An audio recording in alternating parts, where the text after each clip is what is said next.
Hello दोस्तों, मैं यहाँ पर रेवाड़ी क्षेत्र के अंदर आ पहुँचा हूँ और यहाँ पर मैं आपको रूबरू कराने वाला हूँ वर्तमान विधायक चिरंजीवी राव जी से। यहाँ पर आप देख सकते हैं कि इधर की तरफ एक बहुत बड़ा ब्लू कलर का बोर्ड लगाया हुआ है। यहाँ पर चिरंजीवी राव का निवास स्थान है।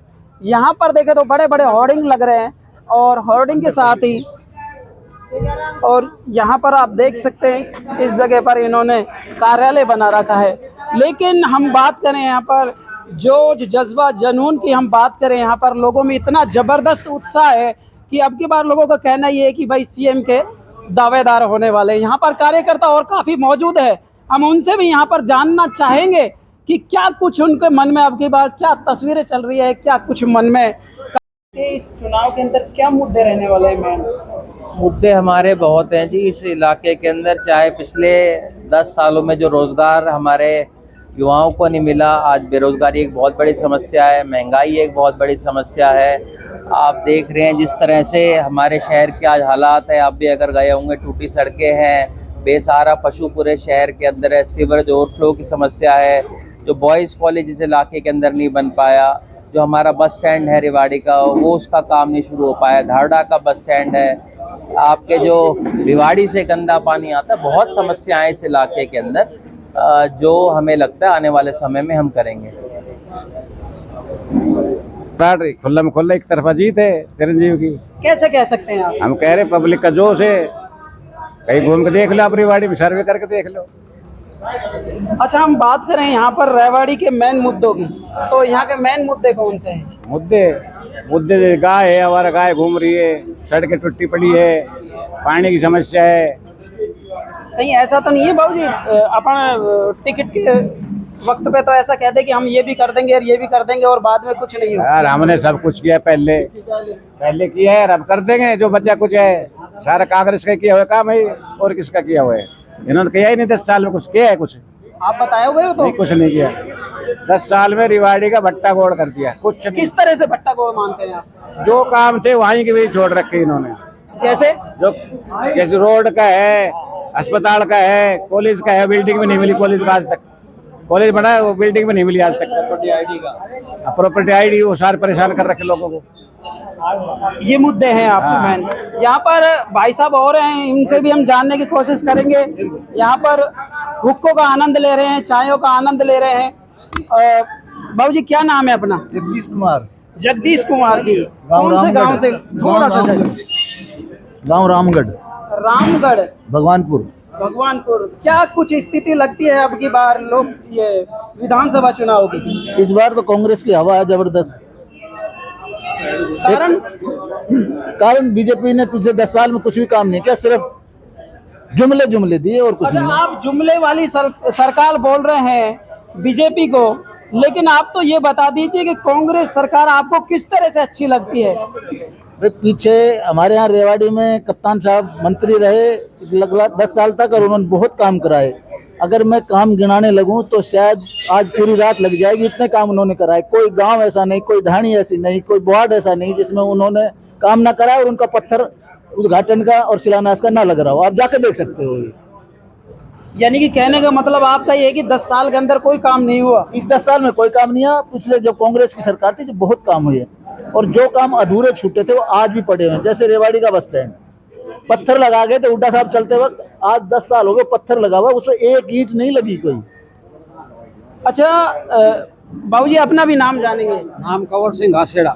कंवर सिंह जी, नाम बड़ा अच्छा है, लेकिन साहब अगर जो हम सीएम के दावेदार की बात करें तो कंवर सिंह जी सीएम का दावेदार कौन होना चाहिए आपके हिसाब से? सीएम को तो हम तो अपना बना करा दिया था, हम तो कहा चिरंजीवी बन जाए सीएम। अगर जो चिरंजीवी नहीं बनते हैं तो फिर पार्टी हाईकमान तय करेगा ऊपर, तो भाई कौन बनेगा? जब भी आपके मन में तो कुछ चल रहा होगा। हम मन में तो यही है तभी वो बने। चिरंजीवी को आप मुख्यमंत्री के पद पर देखना चाहते हैं? अगर हम यहाँ के स्थानीय मुद्दों की बात करें तो कौन कौन से मुद्दे हैं? स्थानीय मुद्दा पूरा कर रखा कप्तान ने पहली।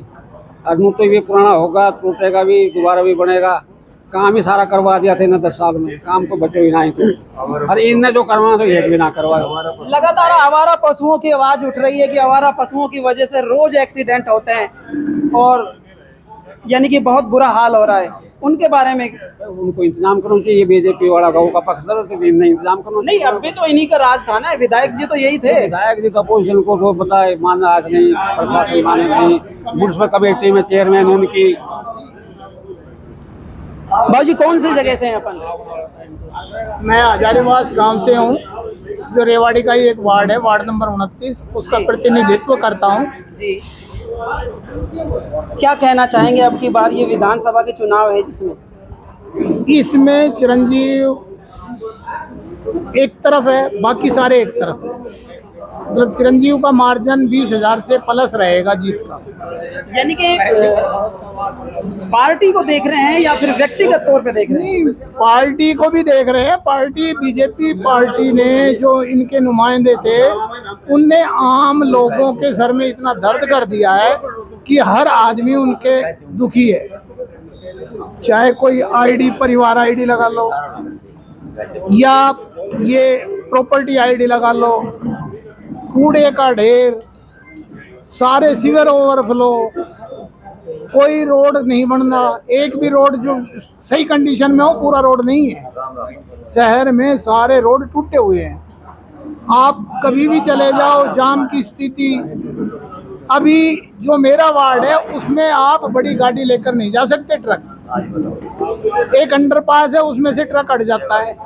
महेंद्रगढ़ फाटक और नारनौल फाटक पड़ती है, उसमें पुल का काम शुरू नहीं हुआ है, लेकिन उसमें रास्ता बंद कर दिया, खोद दिया। एक चांदावास गांव के पास अंडरपास बन रहा है, वो गलत बना दिया, वो उसका काम रुका हुआ है। तो अगर कोई बड़ी गाड़ी, बस, ट्रक या ट्रोला लेके जाए तो वहां तक पहुंच नहीं सकता। और प्रॉपर्टी आईडी का तो इतना बुरा हाल कर रखा है कि यासी कंपनी ने ठेका दिया था, हम सभी पार्षदों ने उनके खिलाफ लिख के दिया था कि इसकी पेमेंट नहीं की जाए, इन्होंने गलत कर रखा है। फिर उसकी पेमेंट चंडीगढ़ से हो गई, और अब जो कर्मचारी नगर परिषद में लगे हुए हैं, उनकी ड्यूटी लगा रखी है सरकार ने कि इनकी प्रॉपर्टी आईडी ठीक करो। अब वो प्रॉपर्टी आईडी ठीक करने में चले जाते हैं तो कमेटी का काम कौन करता है? चेयरमैन और जो इनका ग्रुप है, वो ऐसा ग्रुप बना हुआ है, किसी भी ठेकेदार को तो बड़े प्यार से बात करते हैं, पार्षदों को इतना इग्नोर कर दिया इन्होंने। अगर एक पार्षद 1,000 रुपए की एक ट्रॉली किसी गड्ढे में गिरवाना चाहे तो वो नहीं गिरवा सकता। यानी कि पूरी तरह से प्रशासन भी नाकाम है। प्रशासन नाकाम है पूरा, फुल। मतलब जो यहाँ शहर में जो शहर का प्रशासन है ना, नगर परिषद, वो बिल्कुल फेल हो रहा है। यहाँ पर बाबूजी और बैठे हैं, हम उनसे भी जानने की कोशिश करेंगे। क्या ऐसा है क्या कुछ पार्षदों के पास बजट नहीं हो या फिर पावर नहीं हो, क्या बात? पार्षदों की पावर खोस रखी है इस सरकार ने, बीजेपी सरकार ने सभी पार्षदों की पावर है खोस रखी है। पहले पार्षदों को 1 लाख तक के काम करने की अनुमति होती थी, वो काम करके उसका बिल लगा करके उसकी पेमेंट करवा देता था। अब पार्षद के पास ये है कि कहीं पे कोई खड्डा हो गया ना, तो उस खड्डे में वो मलबा भी नहीं डलवा सकता, एक रेत की ट्रॉली भी नहीं डलवा सकता। तो पार्षदों के पास पावर नहीं है बिल्कुल। बजट तो कमेटी के पास बहुत है। रेवाड़ी की नगर परिषद जो है उसके पास बजट है जी, लेकिन काम करने की पावर नहीं। काम करने की पावर नहीं। क्या नाम है आपका? मैं समय सिंह हूँ जी, रेवाड़ी जिले का किसान नेता। किसान नेता, तो किसानों को हितैषी भी कह सकते हैं हम। हाँ जी। तो क्या कुछ लगता है अब की बार इस चुनाव के अंदर? लगभग 3 साल पहले मैं रेवाड़ी जिला का प्रधान बना था, और मैंने देखा कि बीमा का पैसा, बाजरा ना बिकना, कपास ना बिकनी, ओलावृष्टि का पैसा नहीं मिलना, और इस सरकार ने जो भावांतर का झुंझुना दे दिया, वो झुंझुना बिल्कुल गलत दिया। हम आज भाई साहब से मिले हैं, यूनियन के पदाधिकारी जी, और हमने एमएलए साहब से एक मांग की है कि एमएलए साहब, अगर सरकार आपकी कांग्रेस की आ जाए तो किसानों का ये मुद्दा आपने उठाना पड़ेगा। इनके पास हम वक्त वक्त पर पहले विज्ञापन लेके आते रहे। ताज्जुब की होगा, जो ये मुख्यमंत्री बना नायब सैनी जी, इन्होंने 15 दिन में घोषणा को अंबार कर दिया। इन्होंने कहा सूखाग्रस्त का 2-2 हज़ार रुपया भी दूंगा, 2-2 हज़ार रुपया दिया, लेकिन कुछ किसानों का दिया। जितनी लड़ाई लड़ी, भारतीय किसान यूनियन ने लड़ाई लड़ी, इनने लड़ाई लड़ी, और चुनाव की बात ऐसे पिछली बार विपरीत हवा थी कांग्रेस के प्रति, जब भी एमएलए साहब जीतगा अब के कांग्रेस की हवा से, तो हम तो आज पूरी यूनियन आई है, हम आश्वासन का एमएलए साहब ने हमारी बात सुनी और आने वाला टाइम में हमारी बात विधानसभा में उठाई। आप किसानों के मसीहा हैं, तो किसानों के कौन कौन से मुद्दे रहने वाले हैं मेन? किसानों के मेन मुद्दे है कि तुझे पोर्टल पार्टल हटा दो, तो किसान लगभग अनपढ़ है, सीधा किसान को किमी देना है। हम तो जो अपना आज मांग पत्र दिया है उसमें स्पष्ट रूप से लिखा है, अगर पोर्टल सिस्टम खत्म हो, अगर किसी को किसान का नुकसान हो तो वो नुकसान की भरपाई गिरदावरी द्वारा करवानी चाहिए। पिछले दिन ओला भी पड़ा, हमने तहसील के भी ताला लगाया, डीसी ऑफिस में भी दिया, जो किसान ने ना करनी थी वो कर दी, लेकिन इस बीजेपी सरकार ने किसानों की नहीं सुनी। इसने थोड़ी बहुत अगर इसका दबाव ये मोदी जी आया तो हमारा जो 13 महीना हम रोड पे बैठा, हमने कहा था ये काला कानून काले हैं, इन्होंने कहा अच्छे हैं, और 13 महीना बाद हमारे 750 किसानों को मार दिया। उसके बावजूद इन्होंने कहा कि ये कानून मैं वापस लेता हूँ। जहाँ जो शहीद हुआ परलिस, हमारे इलाके के साथ तो भेदभाव होते हैं, यहाँ मूंग का मिलेगा 4000, वहाँ मिलेगा 7000, यहाँ 9 क्विंटल खरीदेंगे वहाँ 10 क्विंटल खरीदेंगे। तो हम आगे भी लड़ाई हमारी जारी रहेगी, और कांग्रेस से हम यही उम्मीद करते हैं किसानों की आप सुनो, मजदूरों की आप सुनो। तो आपको क्या ऐसा लग सकता है कि भाई कांग्रेस हमारी सुनेगी? नहीं सुनेगी तो फिर हम आंदोलन करने तैयार बैठा था। हमें उम्मीद से वो कांग्रेस हमारी सुनेगी, ना सुनेगी तो आंदोलन करांगा, और क्या कर सकते हैं। क्यों साहब, आप क्या कहना चाहेंगे? आप भी किसान हैं, क्या नाम है अपना? नाम तो बताइए, शर्माना किस लिए? विपिन नाम है साहब, विपिन। क्या कहना चाहेंगे बाबूजी जो बात कह रहे हैं, सही है क्या? सही है, सही है। थोड़ा सा साइड में इधर की तरफ आ जाइए। आप देख सकते हैं कि यहाँ पर तमाम कोई किसान का मुद्दा उठा रहा है तो कोई बिजली का मुद्दा उठा रहा है। यहाँ पर थोड़ी देर पहले मेरे पास में यहाँ पर किसान नेता थे जिनको किसानों का मसीहा माना जाता है। भारत देश हमारे एक कृषि प्रधान देश है, अगर जो किसानों के साथ ऐसी नाइंसाफ़ी होगी तो आप सोचिए कि हमको खाने को दाने कहाँ से आएंगे। मेरे साथ में यहाँ पर और भी भाई बंधु बैठे हुए हैं, उनसे भी जान लेते हैं क्या कुछ कहता है रेवाड़ी का समीकरण, अब की बार किसकी होगी सरकार। सबसे पहले नाम जानेंगे। मैं धोली भाई जी, कांग्रेस सेवा दल उपाध्यक्ष जिला रेवाड़ी। क्या परिवर्तन करवाना चाहते हैं? अब की परिवर्तन बार? है कि भाई हमारा जो विधायक जी है भावी उम्मीदवार है, और लगातार इनके पिताजी 6 बार एमएलए बने हुए हैं, और इनके दादा भी पहली बारी में हरियाणा के पहले एमएलए थे रेवाड़ी। तो यही कहूँगा कि ये भावी है, इसके टक्कर में कोई है नहीं। अच्छा, उम्मीदवार को देख के आप वोटिंग करेंगे या फिर सरकार को देख के वोटिंग करेंगे? ये हमारा जो कैप्टन साहब है वो मेरे गुरुजी हैं जी, मैं तो उनका करना है जी। मैं कांग्रेस का भी हूँ। आपका क्या नाम है? मेरा नाम लोकेश यादव है। लोकेश जी हैं। राव साहबों का गढ़ माना जाता है ये, और सदा से राव साहबों का यहाँ पर दबदबा भी रहा है। क्या कुछ अब की बार 2024 के चुनाव है, क्या कुछ समीकरण रहने वाला है? समीकरण अब के रेवाड़ी में तो कांग्रेस का प्रतिनिधि हमारा भाई चिरंजीव है, वो जीतेगा कन्फर्म, क्योंकि तो अभी तो टिकट भी नहीं मिली, आप ऐसे कॉन्फिडेंस के साथ कैसे कह सकते हैं? इसलिए कॉन्फिडेंस से कह सकता हूँ कि 2019 का जो इलेक्शन था जब हमारे चिरंजीव को टिकट मिली, अब 24 की मिलने वाली है, कभी भी 1-2 दिन में घोषणा हो सकती है। जब जो माहौल था कांग्रेस का वो विपरीत दिशा में था, आज जो माहौल है वो एक तरफा माहौल बना हुआ है। कारण है कि बीजेपी का कार्य ना करना, क्योंकि रेवाड़ी के अंदर बीजेपी ने कोई भी काम नहीं किया, एक भी। जितने भी काम हुए पहले हमारे यहाँ कैप्टन साहब मंत्री हुआ करते थे, एमएलए हुआ करते थे, उनके कार्यकाल में हुए। दूसरा, हमारे भाई चिरंजीव ने विपक्ष में होने के बाद भी विधानसभा में रेवाड़ी के हर मुद्दों को उठाया। जितनी भी रेवाड़ी की समस्याएं थी वो भाई ने उठाई। जब भी कोई 1-2 काम हो पाए, नहीं तो रेवाड़ी के अंदर बीजेपी ने कोई कार्य काम नहीं किया। अच्छा, हम बात करें रेवाड़ी के मेन मुद्दों की, तो कौन कौन से मुद्दे ऐसे हैं जो बीजेपी नहीं करा पाई और अब कांग्रेस आएगी तो वो पूरे कराएगी? एक बस स्टैंड का मुद्दा, बीजेपी कार्यकाल में बस अड्डा कांग्रेस ने ही उसका उद्घाटन किया था, एक्वायर करी थी। आज भी सेम 10 साल 2 राज योजना हो गई, कुछ नहीं हुआ। ये कांग्रेस भाई चिरंजीवी करेगा।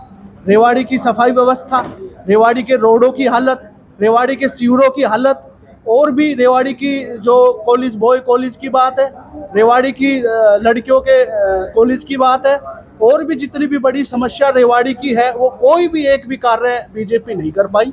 भाई चिरंजीव ने सारे जो भी है मुद्दे उठाए और इनको एक एक पॉइंट का पता है रेवाड़ी में क्या क्या काम जरूरी है और क्या क्या करवाना है। बिल्कुल सही बात है। मेरे साथ में अंकल जी और हैं मौजूद। अंकल जी थोड़े से इधर की तरफ खिसका लीजिए, आप शुभ नाम जानना चाहेंगे? आनंद कुमार। आनंद कुमार जी, आपको तो नाम भी आनंद है, अब की बार किस पे आनंद बरसाएंगे? हमारा तो चिरंजीव राव है भाई, इसको चल रहेगा, पूरी उम्मीद है और करते हैं। कप्तान साहब से हमारा पिछले 40-50 साल से रहा है। हमारे पिताजी भी कांग्रेस से थे और अजय नगर से मैं रहने वाला हूँ। कप्तान साहब से अजय नगर बसा हुआ है रेवाड़ी इलाके में, और आज भी जो हम संघर्ष कर रहे हैं तो जैसा यहाँ पे समय चल रहा है, भाई चिरंजीव के साथ पूरा हमारा हल्का तैयार और जिता के दिखाएंगे। अब की बार मेरे को ऐसा लगता है कि दो राव साहबों में टक्कर होगी। क्या कहना चाहेंगे? हमारे भाई चिरंजीव राव जी के साथ कोई टक्कर नहीं है, फिलहाल एक ही है रेवाड़ी में, नाम ही की आवाज आए चिरंजीव भाई नहीं, चिरंजीव। ऐसा तो नहीं है आप कैमरे के सामने कुछ बोल रहे हो, मन में कुछ और चल रहा हो। सर हम दिल से बोल रहे हैं, हम दिल के ही वर्कर हैं, हार्ड वर्कर हैं और पूरे एरिया में घूमे हुए हैं, ठीक है, टीचिंग लाइन से बिलोंग करते हैं और ये 100% भाई चिरंजीव राव ही जीते। तो यहाँ पर मैं आया हुआ था रेवाड़ी क्षेत्र के अंदर, तमाम जानकारियों से मैंने आपको रूबरू करा दिया कि इस क्षेत्र के अंदर किसकी तूती बोलती है, किसका दबदबा बनता है, अब की बार कौन होगा यहाँ का विजेता, किसके ऊपर होगा सर पे सरताज। तमाम जानकारियों से रूबरू करा दिया। यहाँ पर जगह जगह से ग्रामीण भाई आए हुए थे। आपको इस वीडियो को है ना इतना भर भर कर शेयर करो, हर व्यक्ति तक, हर हरियाणा के हर उम्मीदवार तक ये पहुंचनी चाहिए। जय हिंद, वंदे मातरम। नेक्स्ट वीडियो में दोबारा मिलेंगे।